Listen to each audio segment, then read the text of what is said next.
It's a 2004 Kabota L48. It's got the TL1150 bucket on the front. It's a mechanical front end. This tractor is in excellent shape. It has spent its life in that shop. It had a full service in 2017 at 900 hours.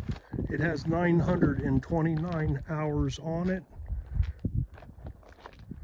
The canopy.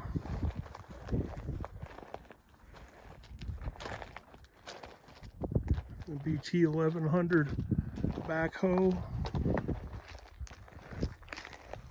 Works great. This thing is nice and dry, no leaks. This gentleman took very good care of it. It always shows when they've been stored inside. You can tell the difference. We've been using this to stage this sale, and it is just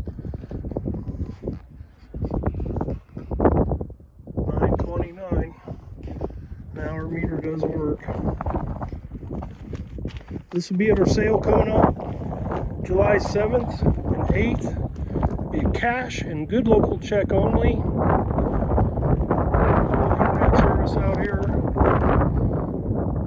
It's going to be a good sale. A lot of tools, other implements, and we'll have some more videos coming up. Thanks for watching.